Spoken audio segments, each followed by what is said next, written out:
Are you guys ready for the next part of our story? Do you remember the title? The enormous, which means very big, crocodile. Do you remember how many teeth he had? I think it was 62, or was it 68? I think 62.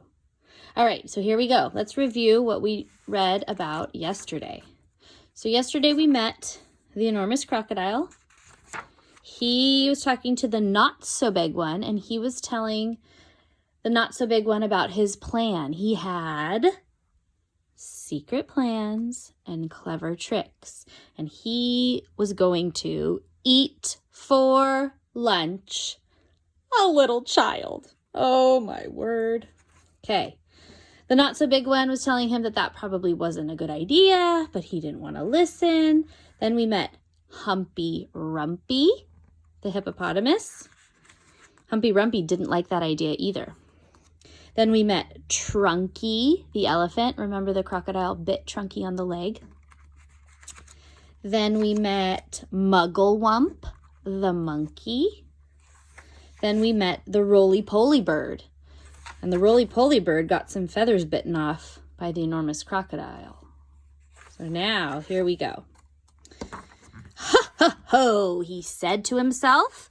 "Ha, ha, ha. That walk through the jungle has made me hungrier than ever.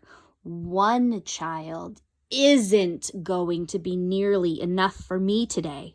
I won't be full up until I've eaten at least 3 juicy children." How many?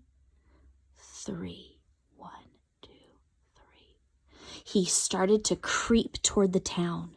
The enormous crocodile crept over to a place where there were a lot of coconut trees.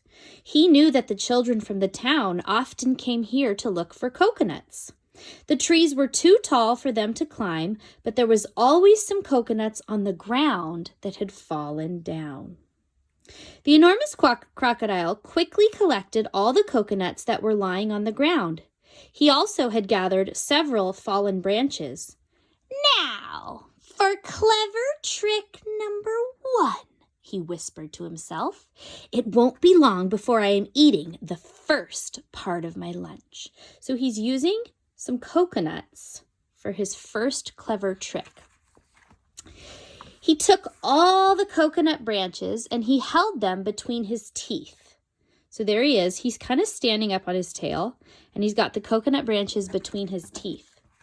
He grasped that means held onto. He grasped the coconuts in his front paws. Then he stood straight up in the air, balancing himself on his tail. Do you see his tail? He had arranged the branches and the coconuts so cleverly that he now looked exactly like a small coconut tree standing among the big coconut trees. Soon, 2 children came along. They were brother and sister. The boy was named Toto, and his sister was called Mary.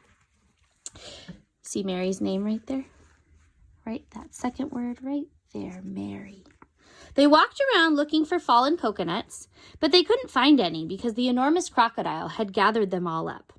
"Oh, look!" cried Toto. "That tree over there is much smaller than the other trees. It's full of coconuts. I think that we should climb up that one quite easily if you help me up the first part." So Toto has an idea. Since this one's shorter and the coconuts are lower, see how these coconuts are higher? Toto wants to have his sister Mary help him climb up to get the coconuts. Do you think that's going to be a good idea? Uh-oh. Toto and Mary ran toward what they thought was the smallest coconut tree. The enormous crocodile peered through the branches, waiting and watching as they came closer and closer. He licked his lips. He began to drool with excitement. Look at his face. Oh my gosh, he looks very sneaky and mischievous, doesn't he? Suddenly, there was a tremendous whooshing noise. It was Humpy Rumpy, the hippopotamus. He came crashing and snorting out of the jungle. His head was down low and he was galloping at a terrific speed. Do you hear him? Here he comes. "Look out, Toto!" no, shouted Humpy Rumpy. Look out, Mary! That's not a coconut tree. It's the enormous crocodile, and he wants to eat you up! Whoa. Thank goodness for Humpy Rumpy. Do you think the enormous crocodile is going to be mad at Humpy Rumpy? Let's find out. Humpy Rumpy charged straight at the enormous crocodile. He caught him with his giant head and sent him tumbling and skidding over the ground. Whoa. Look, he rammed his head into the enormous crocodile's tail, and the enormous crocodile is going to fall over. Owie! Cried the crocodile. Help! Stop! Ah! Where am I? Toto and Mary ran back to town as fast as they could. Wow. That looks like it might hurt. But thank goodness Humpy Rumpy saved the children. But crocodiles are tough, and it is difficult for even a hippopotamus to hurt them. The enormous crocodile picked himself up and crept toward the place where the children's playground was. Now for clever trick number 2, he said to himself. This one is certain to work. There were no children in the playground at that moment. They were all in the school.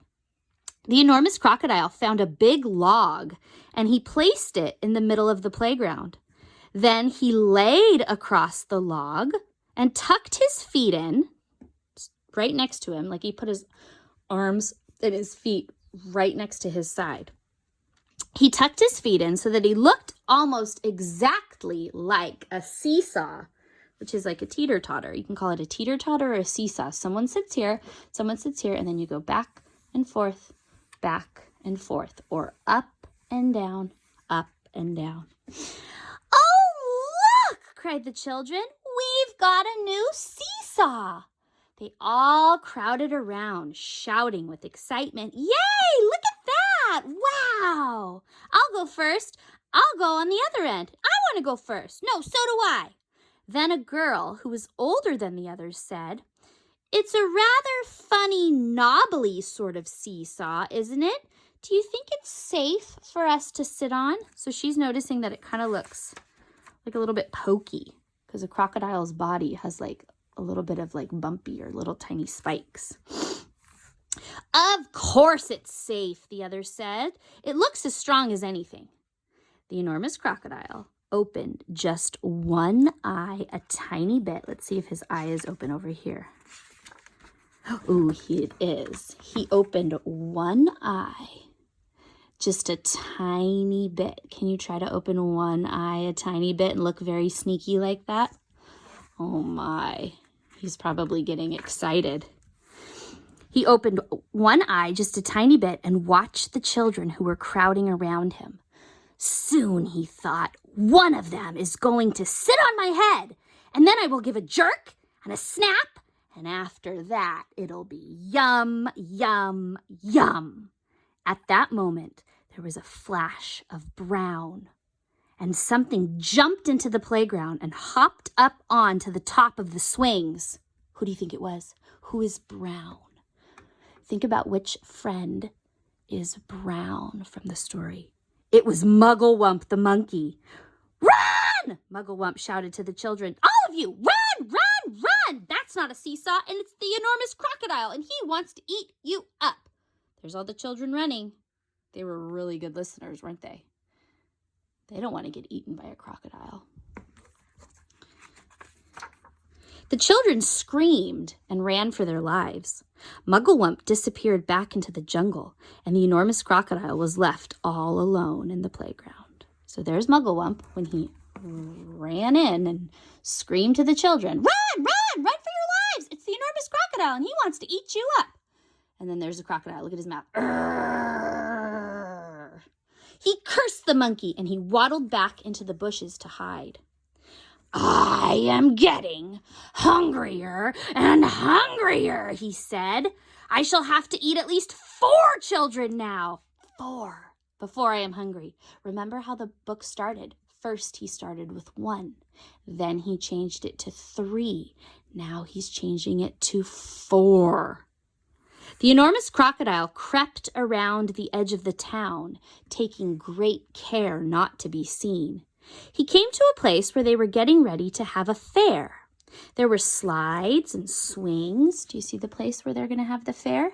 There were slides and swings and dodgem cars and people selling popcorn and cotton candy. There was also a big merry-go-round. The merry-go-round had marvelous wooden creatures for the children to ride on. There were white horses and lions and tigers and mermaids with fishtails and fearsome dragons with red tongues sticking out of their mouth. "Now for clever trick number 3, said the enormous crocodile, licking his lips.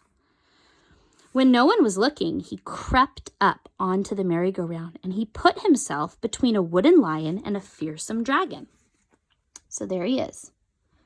He's pretending he's one of the things to ride on the merry-go-round. He sat up a bit on his back legs and he kept very still.